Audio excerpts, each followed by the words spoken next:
O segredo que ela queria enterrar com o corpo.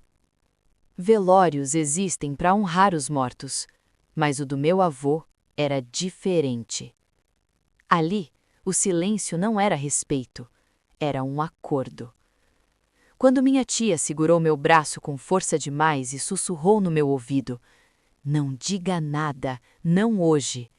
Eu entendi que aquele dia não era sobre despedida, era sobre contenção. O que ela não sabia é que eu já estava cansada de guardar coisas pelos outros. Porque existe um tipo de segredo que não apodrece com o tempo. Ele cresce. E o meu avô levou anos tentando me proteger da verdade.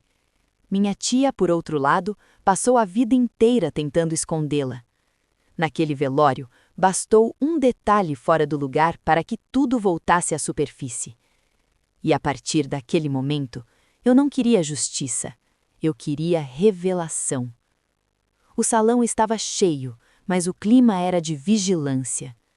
As pessoas falavam baixo demais, olhavam em volta antes de terminar frases, e sempre que alguém mencionava o passado do meu avô, minha tia surgia, rápida demais para mudar o assunto. Ela não chorava, organizava, distribuía água, corrigia posições, controlava o tempo de cada pessoa ao lado do caixão, como se aquele velório fosse uma encenação cuidadosamente ensaiada. Quando me aproximei para me despedir do meu avô, senti algo estranho. Não tristeza, mas alerta. Minha tia apareceu atrás de mim como uma sombra. "Você está bem?" perguntou, em tom doce demais. "Estou", respondi. Ela inclinou a cabeça, analisando meu rosto.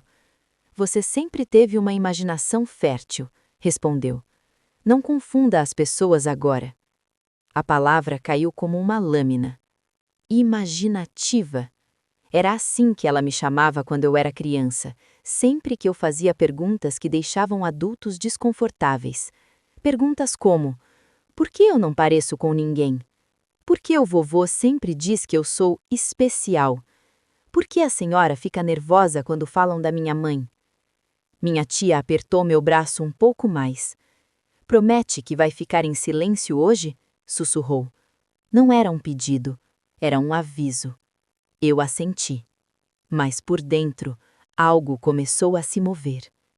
Enquanto o padre falava sobre a vida íntegra do meu avô, meus olhos percorreram o ambiente. E foi então que vi o detalhe. Pequeno, mas impossível de ignorar. Minha tia havia retirado um objeto específico de cima do caixão. Um objeto que sempre esteve com meu avô, em todas as cerimônias, em todas as fotos antigas. Um objeto que não deveria ter desaparecido justamente naquele dia. E naquele instante, uma lembrança da infância, abafada por anos, voltou com força suficiente para tirar o meu fôlego. Meu avô sentado comigo na varanda, dizendo em voz baixa: "Um dia, quando eu não estiver mais aqui, você vai entender por que eles têm tanto medo de você." Naquele velório, olhando para o espaço vazio onde o objeto deveria estar, eu compreendi algo fundamental. O segredo não era sobre o meu avô, era sobre mim. E minha tia sabia disso desde o começo. Quando eu era criança, aprendi cedo que algumas perguntas não eram bem-vindas. Não porque eram mal educadas, mas porque eram perigosas. Lembrei disso no exato momento em que vi o espaço vazio sobre o caixão do meu avô. O objeto não estava ali, e só eu parecia ter notado. Era pequeno, antigo, discreto demais para chamar a atenção de estranhos, mas para mim, aquilo sempre foi um símbolo. Quando eu tinha cerca de 8 anos, costumava dormir na casa do meu avô. Ele me deixava ficar acordada até tarde, sentada com ele na varanda enquanto os adultos conversavam dentro de casa. Nessas noites, ele falava comigo como se eu fosse mais velha. "Você observa demais", dizia. "Isso pode ser uma bênção ou um problema." Uma vez perguntei por que minha tia nunca gostava quando eu ficava sozinha com ele. Ele demorou a responder. porque você lembra coisas que ela passou a vida inteira fingindo que não existiram. Na época não entendi, mas agora, diante do corpo dele, com aquele detalhe propositalmente removido, tudo começou a se alinhar. Minha tia circulava o salão como uma sentinela, sempre perto demais, sempre atenta demais. A mim. Quando uma prima tentou comentar sobre a juventude do meu avô, ela cortou imediatamente. Isso não vem ao caso hoje. Quando um amigo antigo mencionou uma mudança brusca na vida dele décadas atrás, ela interveio. Vamos focar nas boas lembranças. Ela não estava protegendo a imagem do meu avô, ela estava protegendo uma linha do tempo. E eu era a falha nessa linha. Me afastei do grupo e fui até o banheiro para respirar. Minhas mãos tremiam, não de tristeza, mas de clareza. Foi ali que lembrei de algo que nunca contei a ninguém. Quando eu tinha 9 anos, encontrei uma caixa escondida no armário do meu avô. Não era trancada, nunca esteve. Dentro havia documentos antigos, fotografias e aquele mesmo objeto que agora havia sumido do caixão. Na época, minha tia me pegou mexendo na caixa. O rosto dela perdeu a cor. Você não devia estar aqui, disse, arrancando tudo das minhas mãos. Naquele dia, ela me chamou de mentirosa pela primeira vez. Você inventa histórias porque quer atenção. Depois disso, a caixa desapareceu e eu nunca mais fui deixada sozinha com meu avô sem supervisão. No velório, saí do banheiro decidida a observar. Não confrontar, não perguntar, não acusar. A vingança silenciosa começa assim, quando você deixa o outro acreditar que ainda está no controle. Passei pelo salão como se estivesse apenas cumprindo formalidades, até que vi minha tia sair discretamente por uma porta lateral, segurando algo envolto em um pano escuro. Meu estômago revirou. Ela estava escondendo o que nunca conseguiu destruir. E naquele instante fiz uma promessa a mim mesma. Eu não ia gritar, não ia acusar, não ia pregar por respostas. Eu ia esperar, porque segredos antigos não sobrevivem quando alguém decide lembrar. E eu lembrei de tudo. Eu não a segui imediatamente. Esse foi o primeiro erro que ela achou que eu cometeria. Minha tia sempre acreditou que eu agia por impulso, que eu era emocional demais, que bastava me provocar um pouco para me desestabilizar. Durante anos, ela alimentou essa narrativa dentro da família e, em parte, funcionou. Mas o que ela nunca percebeu é que eu aprendi a observar em silêncio. Esperei 10 minutos, depois mais 5. Observei quem entrava, quem saía, quem se aproximava demais dela. Notei como ela evitava cruzar olhares comigo, como seus passos estavam mais rápidos do que o normal, como segurava a bolsa junto ao corpo, como se carregasse algo vivo ali dentro. Quando finalmente saí pela porta lateral, o estacionamento já estava quase vazio. O céu estava cinza, pesado, como se o dia tivesse decidido não terminar direito. Vi o carro dela arrancar com força, rápido demais para um velório. Aquilo confirmou tudo. Ela não estava indo para casa. Seguia a uma distância segura, mantendo 2 carros entre nós. Conhecia aquele trajeto.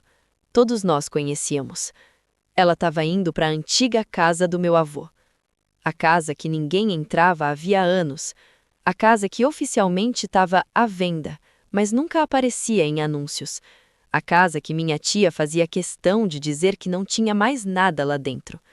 Quando estacionei a alguns metros atrás, meu coração batia tão forte que eu tive medo de que ela pudesse ouvir. Esperei dentro do carro, observando.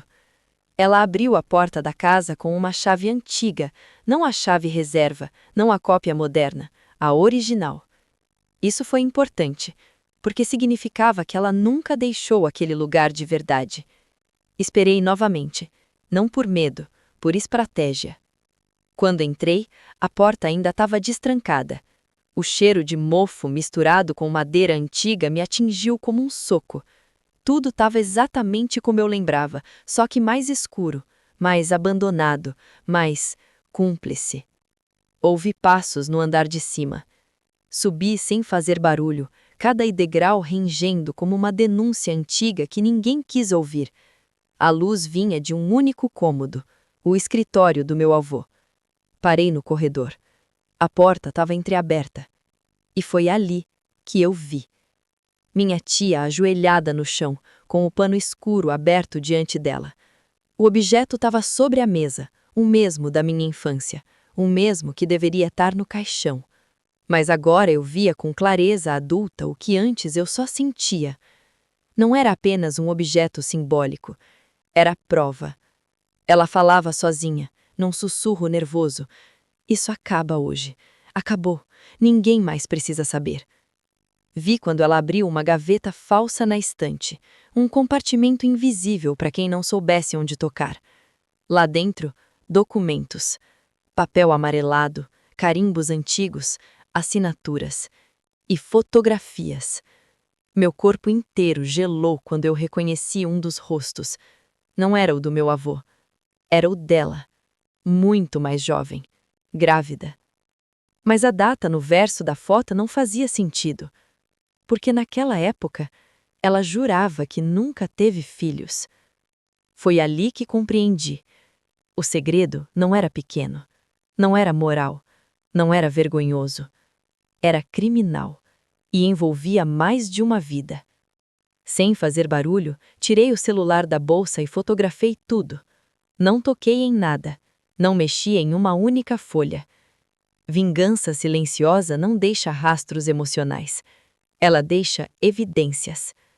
Quando saí da casa, deixei tudo exatamente como estava, inclusive a porta destrancada, porque eu queria que ela acreditasse que estava segura. Mas naquela noite, enquanto ela dormia achando que tinha enterrado o passado junto com o meu avô, eu já carregava comigo o começo do fim dela. E o segredo, finalmente tinha um rosto. Voltei para casa naquela noite sem acender nenhuma luz, não porque eu tinha medo, mas porque precisava ficar no escuro para organizar tudo o que tinha visto. As imagens no meu celular queimavam na minha mente. A fotografia da minha tia grávida, a data escrita à mão no verso, os documentos escondidos na gaveta falsa. Aquilo não era só um segredo antigo, era uma história reescrita à força. Sentei no chão da sala e comecei a rever cada foto com cuidado, ampliando detalhes, comparando assinaturas, observando carimbos. Meu avô sempre foi meticuloso, ele guardava tudo. Não confiava em bancos, não confiava em pessoas, e naquela hora eu percebia, talvez não confiasse nem na própria filha. Foi então que um detalhe me atravessou como um choque silencioso. Um dos documentos tinha um nome que eu conhecia bem demais. O meu. Meu nome completo, sem abreviações, com a grafia antiga que só meu avô usava, e uma observação escrita à mão no canto inferior da folha. Guardar até que ela esteja pronta. Pronta para quê? Minha respiração ficou curta. Senti um aperto no peito que não era dor, era reconhecimento. Aquele tipo estranho de sensação que a gente tem quando algo que sempre teve errado finalmente faz sentido. Passei a infância inteira sentindo que eu não pertencia totalmente àquela família. Minha tia fazia questão de me lembrar disso. Pequenos comentários, olhares enviesandos, frases ditas em tom de brincadeira. Você sempre foi diferente, né? Puxou alguém de fora, né? Ainda bem que o seu avô te deu pena. Pena. Aquilo nunca foi pena. Foi culpa. Na manhã seguinte, voltei ao velório para ajudar nos últimos detalhes do enterro.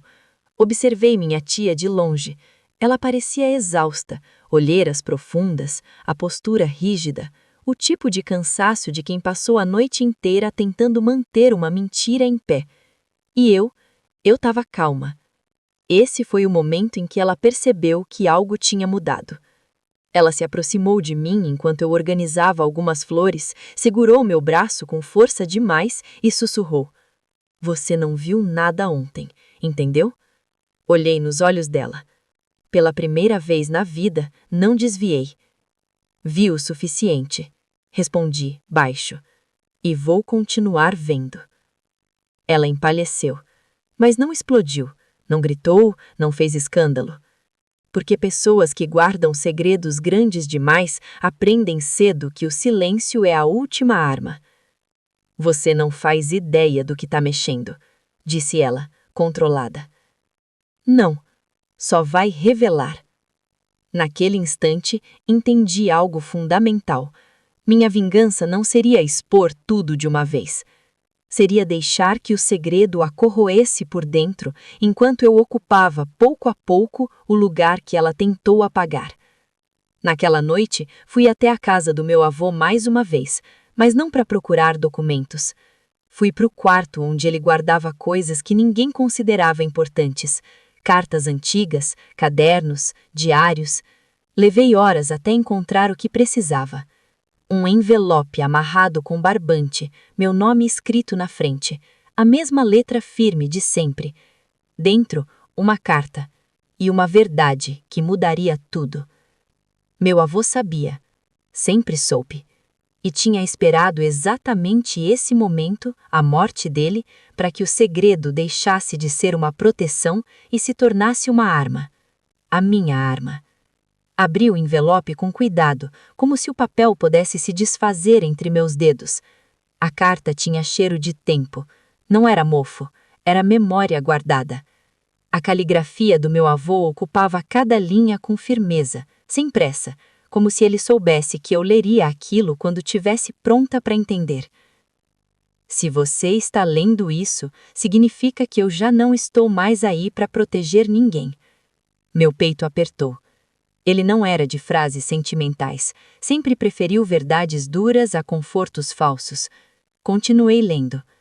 Guardei esse segredo por anos, não por covardia, mas por estratégia.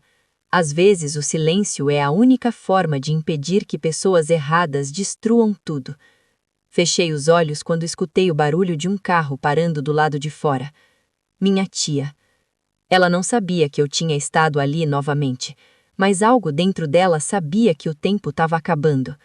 Saí pela porta do fundo antes que ela entrasse, não por medo, mas porque eu já tinha o que precisava.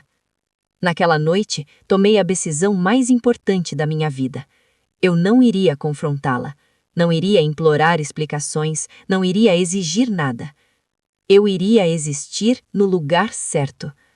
Nos dias seguintes, comecei a fazer pequenas coisas que pareciam inocentes para quem olhava de fora. Reaproximações com parentes antigos, conversas sutis, perguntas lançadas como curiosidade. Sempre com cuidado, sempre com calma. Minha tia observava tudo. Eu via nos olhos dela o medo crescer, mas também a dúvida. Ela não sabia o quanto eu sabia, e isso era o que mais a destruía. A vingança silenciosa não é gritar a verdade. É fazer o outro viver todos os dias com medo de que ela apareça. E enquanto ela se consumia tentando adivinhar meus próximos passos, eu estava me preparando para ocupar um lugar que sempre foi meu. Eu sempre soube que segredos antigos não morrem. Eles apenas aprendem a ficar quietos. Mas o que minha tia nunca entendeu é que o silêncio não pertence a quem mente. Ele pertence a quem espera. E eu tinha esperado a vida inteira. Tudo começou com uma visita que não estava nos planos de ninguém. Dona Celeste. O nome não dizia nada para quase ninguém da família. Mas quando ela apareceu no almoço de 7º dia do meu avô, eu vi o corpo da minha tia reagir antes mesmo que a mente dela tivesse tempo de fingir normalidade. Ela deixou o copo cair. O som do vidro quebrando ecoou pela sala como um aviso antigo sendo reativado. Meu Deus! Minha tia murmurou, mais para si mesma do que para os outros. Dona Celeste era pequena, com cabelos totalmente brancos e olhos atentos demais para alguém da idade dela. Caminhava devagar, mas com propósito. Não estava ali por curiosidade nem por respeito ao morto. Ela estava ali porque sabia. Você cresceu, ela me disse, segurando minhas mãos com firmeza. Ele ficaria orgulhoso. A frase parecia simples, mas o jeito como ela olhou diretamente para mim, não para minha tia, não para o resto da família, deixou claro que aquilo não era apenas gentileza. Minha tia tentou intervir. A Celeste trabalhou com a gente um tempo, ela disse, rápido demais. Coisas antigas. A Celeste sorriu, um sorriso curto, cansado. Antigas, sim, esquecidas, não. O silêncio que se seguiu foi denso. Eu senti, minha tia também. Mais tarde encontrei Dona Celeste sentada sozinha no quintal. Levei café. Sentei ao lado dela sem dizer nada. Foi ela quem falou primeiro. Seu avô me pediu para vir se um dia você me chamasse, mas eu soube antes. Como? Perguntei. Ela olhou para casa, para as janelas, para dentro. Quando a mentira começa a apodrecer, ela solta cheiro. Ela não me contou tudo, não precisou. Disse apenas o suficiente para confirmar o que eu já suspeitava. Houve uma noite, houve uma decisão. Houve algo que não poderia ser desfeito. Sua tia sempre foi boa em controlar histórias, mas nunca foi boa em controlar pessoas. Naquele mesmo dia, percebi algo mudando no comportamento da família. Pequenos comentários surgiam, olhares cruzados, perguntas que antes não existiam. Você não acha estranho? Sempre achei que tinha algo mal explicado. Seu avô nunca foi de esconder coisas à toa. Minha tia começou a perder o sono. Eu sabia, porque ela começou a me ligar tarde da noite. Não para perguntar, para sondar. Você anda muito próxima de pessoas que não devia. Talvez eu esteja apenas no lugar certo. Ela desligou sem dizer mais nada. Foi então que fiz algo que para qualquer outra pessoa pareceria insignificante. Solicitei oficialmente uma cópia de documentos antigos que envolviam a casa do meu avô. Nada ilegal, nada escandaloso, apenas burocracia. Mas burocracia tem memória, e registros não mentem, apenas esperam. Quando a notificação chegou à casa da minha tia, eu não estava lá para ver, mas imaginei perfeitamente o momento em que ela percebeu. O passado não estava mais só dentro da gaveta falsa, ele estava em movimento. E pela primeira vez, ela entendeu algo que eu já sabia há muito tempo. O segredo não precisava ser revelado por mim, ele só precisava de espaço para caminhar sozinho. Nada muda de uma vez dentro de uma família. Primeiro muda o tom. As conversas ficaram mais baixas, as perguntas mais cuidadosas, as visitas mais raras e mais estratégicas. Pessoas que antes me ignoravam passaram a puxar assunto comigo na cozinha, longe dos ouvidos da minha tia. Você se parece muito com ele, diziam, referindo-se ao meu avô. Ele confiava em você de um jeito diferente. Diferente. Essa palavra começou a circular como um sussurro que ninguém queria assumir em voz alta. Minha tia percebeu rápido demais. Ela sempre teve um talento quase assustador para sentir quando perdia o controle de um ambiente. Começou a aparecer mais, a falar mais alto, a rir onde não havia graça, o desespero disfarçado de normalidade. Foi numa dessas reuniões familiares improvisadas que ela tentou o movimento mais arriscado de todos: me desacreditar. Ela sempre foi muito sensível, disse com aquele sorriso que parecia preocupação. Às vezes cria coisas na cabeça, talvez por causa da perda. Alguns concordaram com a cabeça, outros desviaram o olhar. Eu não reagi, e isso a desarmou. Porque quem espera confronto não sabe lidar com silêncio. Naquela noite recebi uma mensagem inesperada. Um primo distante, alguém que quase nunca falava comigo. Você sabe de algo que a gente não sabe, né? Demorei para responder. Não por dúvida, mas porque a vingança silenciosa não entrega respostas, ela devolve perguntas. Que você acha? Respondi. Ele nunca mais tocou no assunto, mas no dia seguinte deixou escapar uma frase durante o almoço. Engraçado como algumas histórias antigas nunca fecham direito. Minha tia apertou os talheres com força. Foi então que ela tentou algo mais direto. Me chamou para conversar sozinha. Fechou a porta, sentou-se à minha frente, o olhar duro, mas cansado. O que você quer? Perguntou sem rodeios. Pensei por alguns segundos antes de responder, não porque não sabia, mas porque queria que ela sentisse o peso da espera. Eu não quero nada, disse. Eu só não vou mais fingir que não sei. Ela respirou fundo, mudou o tom. Isso pode destruir a família. Inclinei a cabeça, observando. A família já foi destruída, respondi. Só estava bem maquiada. Ela se levantou, começou a andar pela sala. Você não faz ideia do que eu fiz para manter tudo em pé. Eu sei, falei, calmamente. E é isso que você não aguenta. Ela parou, porque naquele momento entendeu. Eu não estava ali para julgar, nem para perdoar. Eu estava ali para existir fora do controle dela. Nos dias seguintes, a divisão ficou clara. Alguns passaram a me proteger com silêncio, outros com distância, e houve aqueles que começaram a procurar respostas por sua própria conta.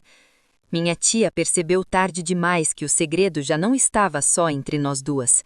Ele estava espalhado, incompleto, incontrolável. E segredos assim não precisam ser revelados, eles se denunciam sozinhos. Na última ligação que recebi dela naquela semana, a vase estava quebrada. Você vai até o fim com isso, não vai? Olhei para a janela, para o reflexo de alguém que pela primeira vez parecia inteira. Eu já fui, respondi. Minha tia sempre acreditou que silêncio se controla com medo. Quando percebeu que o medo já não funcionava comigo, ela tentou algo mais antigo, algo que sempre deu certo dentro daquela família: desqualificar quem fala. Tudo começou com um comentário preocupado. Ela não anda bem desde a morte do avô, minha tia dizia em voz baixa, mas calculada. Acho que está misturando lembranças com imaginação. Dessa vez, porém, algo foi diferente. As pessoas não concordaram imediatamente. Algumas apenas ouviram, outras trocaram olhares. Uma prima chegou a responder: estranho, porque ela parece mais lúcida agora do que nunca. Aquilo foi o estopim. Na mesma semana, minha tia apareceu na minha casa sem avisar. O rosto rígido, a bolsa apertada contra o corpo. O mesmo gesto que eu tinha visto naquela noite na casa do meu avô. Precisamos resolver isso agora, ela disse, entrando sem convite. Sentei no sofá. Esperei. Você está mexendo em coisas que não entende, ela continuou. Coisas que podem te machucar. Você já tentou isso antes. Não funcionou. Ela se inclinou para frente. Você não tem provas. Sorri. Você não sabe disso.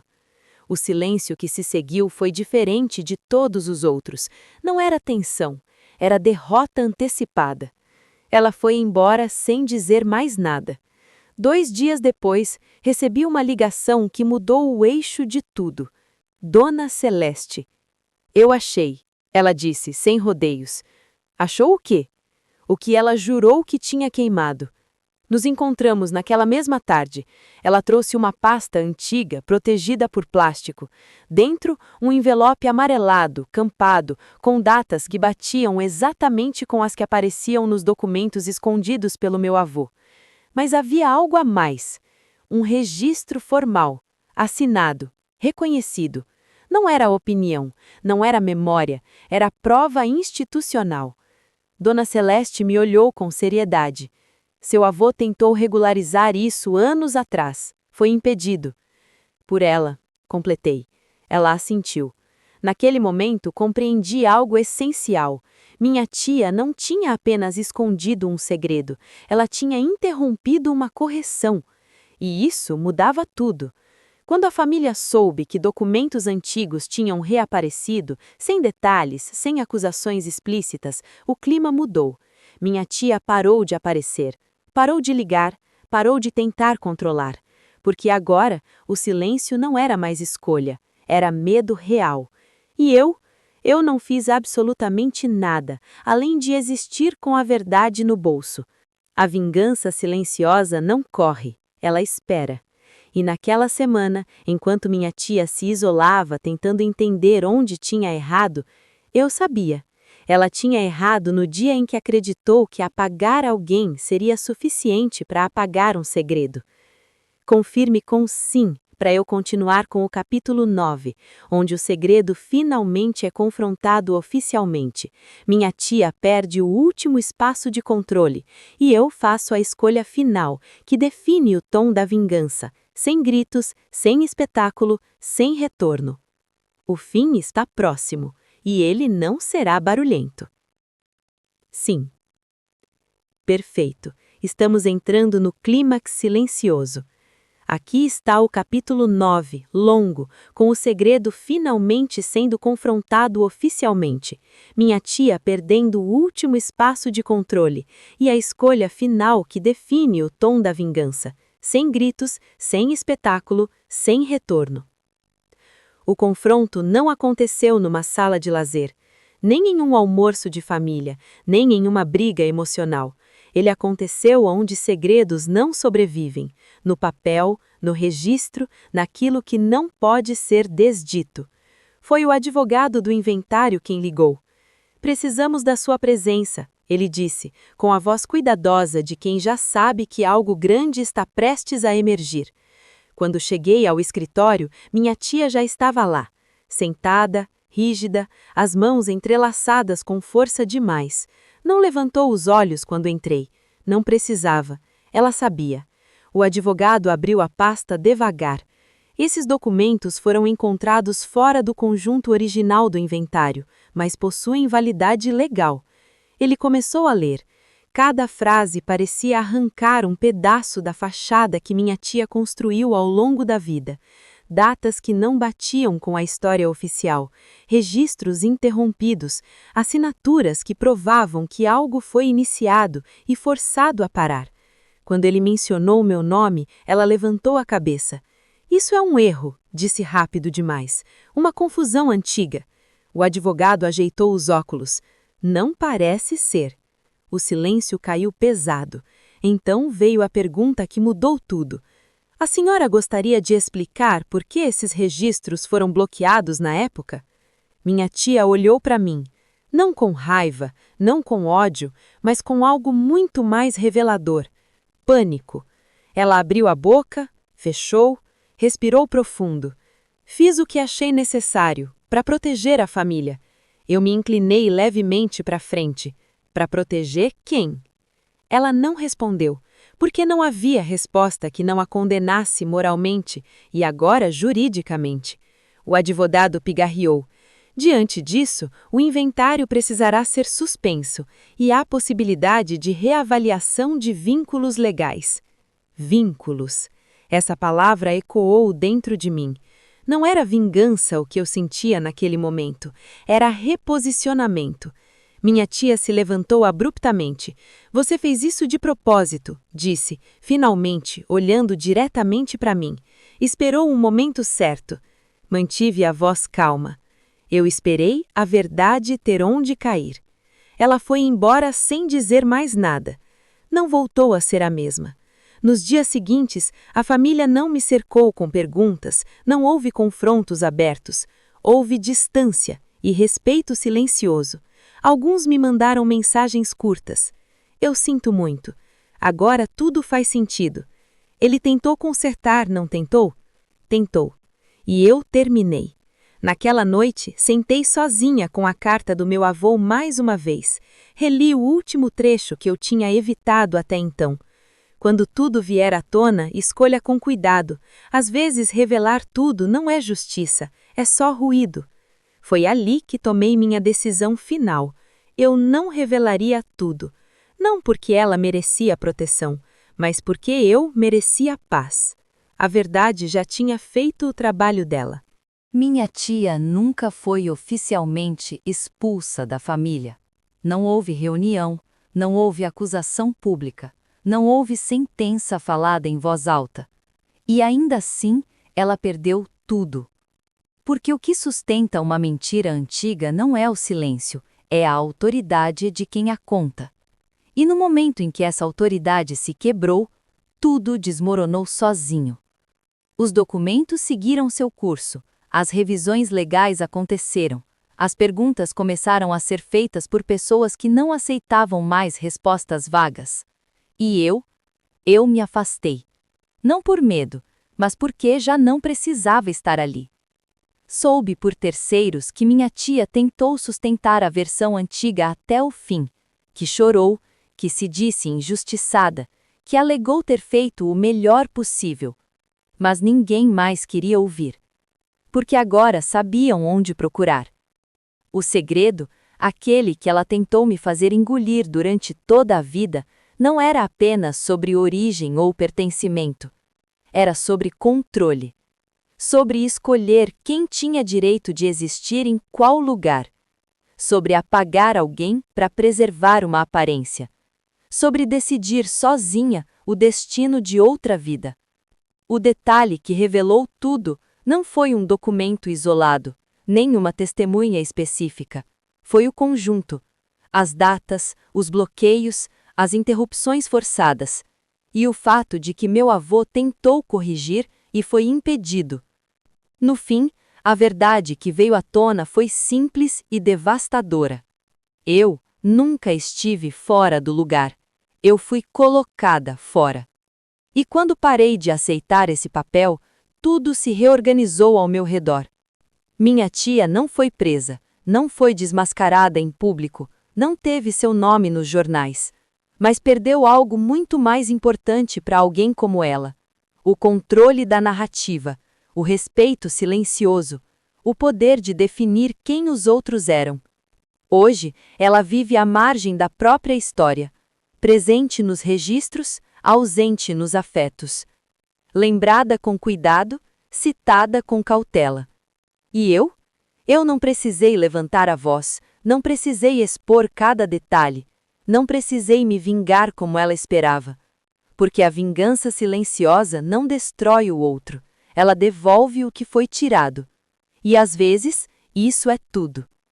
Se essa história te fez pensar em quantas verdades são enterradas dentro das famílias, se você já sentiu que algo nunca encaixou, mas ninguém quis explicar, se você acredita que o silêncio também pode ser uma forma de força, se inscreva no canal Vingança Silenciosa. Aqui, as histórias não gritam, elas esperam, e quando vêm à tona, ficam. Nos vemos na próxima.